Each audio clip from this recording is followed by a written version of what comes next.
All right, let's just dive right into this one. Welcome to today's explainer. We're going to unpack a brilliant and honestly a pretty hilarious story today coming out of the village of Pulpur. We're looking at the tale of the 5,000 rupee Nihari.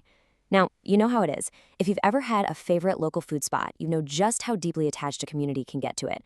But what happens when that beloved street food suddenly becomes the center of this crazy, high-stakes financial drama? Well, we're going to break down this clever little narrative to understand exactly how a simple food cart ended up teaching an entire village a massive lesson in value, economics, and honestly, just human nature. So let's get into it. So ask yourself, what actually happens when a village totally takes their favorite street food for granted? I mean, it's human nature, right? When something is just always there, always available, and incredibly delicious, we kind of stop appreciating its true value. In this explainer, we're going to see how this exact question sets the stage for a really dramatic and super comedic twist. The villagers of Phulpur are about to find out the hard way that when you don't value what you have, it might just turn into rubber, literally. Section 1. The famous Nihari Cellar. Okay, so we begin our story in the quiet village of Phulpur, right under this old peepal tree at the corner of the street. This right here is the domain of a super hardworking 50-year-old vendor named Harinarayan. He's the kind of guy you always see with a gentle smile on his face, usually with a bit of sweat on his forehead from working the pots. And his life's work? Mutton nali nihari. Now, for those who might not know, this is a seriously rich, slow-cooked meat stew. And according to the sources, Harinarayan's nihari is absolute legend. The mouth-watering aroma of this stuff travels far and wide across the entire village. In fact, it's so good that one particular villager, a well-known freeloader named Bablu, describes it as a direct path to heaven. Bablu is just completely captivated by this dish. He's drawn to the cart every single day by the smell alone. But there is a pretty massive catch to all this culinary success. You see, there's this stark, kind of ironic contrast in Harinarayan's life. On one hand, the guy possesses absolute, magical cooking skills. The aroma is unmatched, the taste is like butter, and his reputation? Flawless. But on the other hand, he has absolutely terrible financial luck. Despite everyone in town being obsessed with his food, Harinarayan is extremely poor. And why? Because he has one fatal flaw. He just cannot say no. He gives away plate after plate on credit, especially to people like Bablu, whose pockets are, strangely empty whenever it's actually time to pay up. Because of this, his ledger of unpaid tabs has basically turned into an absolute mountain. Section 2. The Moneylender's Ultimatum. Now, as any good student of economics is going to tell you, an expanding mountain of credit with absolutely zero cash flow inevitably leads to a crash. And that brings us to the main conflict of our story. Enter Seth Doniram. He's a stern moneylender who marches up to the food cart carrying this thick red ledger diary. Let me tell you, he is definitely not here for the stew. He is here to collect a crippling debt. Exactly 5,000 rupees. Now, for a small village street vendor who gives away half his food on credit, 5,000 rupees is an insurmountable fortune. Seth Doniram has been waiting for 6 months. He's listened to all of Harinarayan's excuses, and his patience has officially run out. So he makes a demand that completely shakes Harinarayan to his core. Seth Doniram lays out a very strict 3-day timeline. Day 1, the ultimatum is given. Seth Doniram loudly declares to everyone that he's giving Harinarayan exactly 3 days to come up with the cash. Day 2, the deadline looms, and it brings just immense stress. And finally, day 3, surrender the cart. Yep, if the 5,000 rupees isn't paid in full by the 3rd day, Seth Doniram is going to confiscate the food cart entirely and just start selling the Nihari himself. Harinarayan is absolutely terrified. He has zero idea how he's going to raise that much money in such a tiny window. Section 3. Sumitra's Clever Plan. So, Harinarayan goes home feeling entirely defeated, just hanging his head in despair. But his wife, Sumitra, who happens to be sewing clothes by lantern light, she immediately realizes that just hoping for people's goodwill? Yeah, that's not going to work.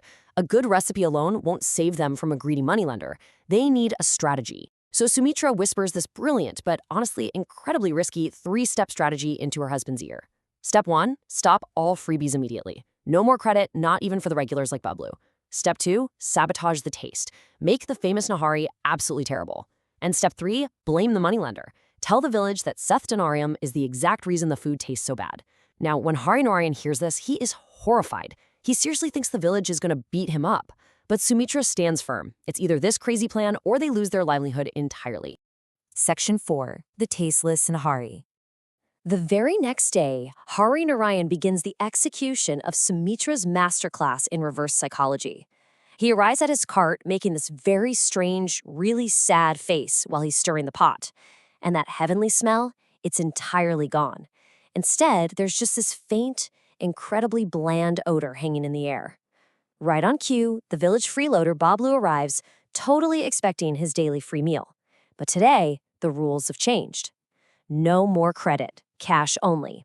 Hari Narayan firmly tells Bablu that today he actually has to pay up front.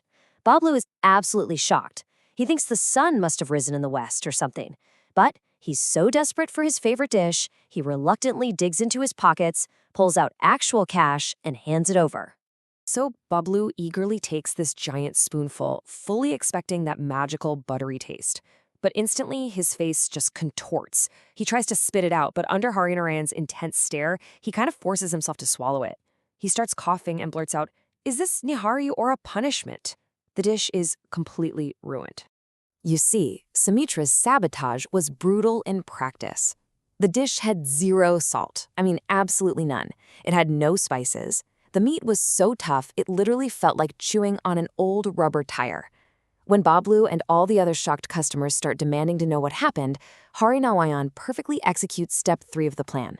He puts on this incredibly sad face and blames it entirely on Seth Dhaniram. He claims the moneylender confiscated all his good spices and his quality meat, basically forcing him to cook this rubbery, flavorless water until the 5,000 rupee debt is finally paid off.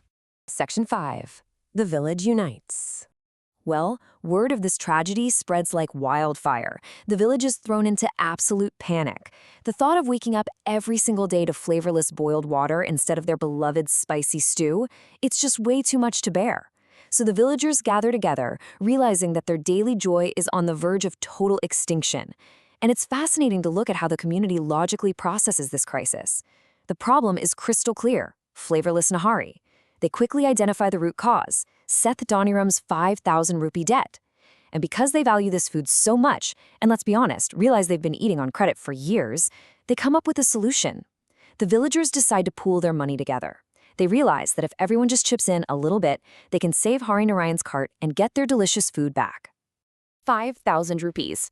It's the exact same figure that caused so much despair just a couple days earlier, but now it represents community action. By the time Seth Dhaniram arrives on the evening of the deadline, fully ready to seize the cart and start selling chickpeas instead, the villagers are waiting for him. Bablu steps forward and places a small pouch directly into the moneylender's hand. And inside, the full 5,000 rupees, raised collectively by the people of Phulpur. Section 6. The final lesson. Seth Dhaniram is completely stunned. He counts the money, realizes he's been fully paid, and he leaves, looking slightly embarrassed, muttering something about how business shouldn't run on charity. Hari Narayan is in tears. He is just deeply moved by the village's support. But guys, the story isn't over yet. Here is the big reveal. The good Nihari was hidden all along. After the moneylender leaves, Bablu begs Hari Narayan to just please make the good stuff again. Sumitra laughs and tells her husband to open the actual pot. Suddenly, that heavenly rich aroma fills the air again. Bablu is incredibly confused. Didn't the moneylender steal the spices? Nope. Sumitra reveals it was all a theatrical trick to scare the moneylender and teach the villagers a much-needed lesson. And the absolute best part of all this? Bablu realizes with sheer horror that for the first time ever, he actually paid his hard-earned cash to eat the fake, rubbery food. This entire ordeal leaves us with a few really crucial moral takeaways. First, hard work and honesty are never wasted. Hari Narayan's years of feeding people built immense goodwill in that town. Second, kindness is repaid by those you've treated well. When he was in serious trouble, the village stepped up for him. But honestly, the most powerful point is the third one. We so often only value things when we are right on the edge of losing them. It literally took the threat of eating rubbery meat for the village to finally open their wallets and pay the man what he actually deserved. So I want to leave you with a question to think about today. What in your life are you taking for granted before it's gone? Whether it's a local business you love, a really supportive friend, or just an everyday convenience, this explainer shows us that sometimes we all need a little shock to remind us of the true value of what's sitting right in front of us. Thank you so much for joining me as we unraveled the story of the 5,000 rupee in Nihari. Keep reflecting on the value around you, and I will catch you in the next one.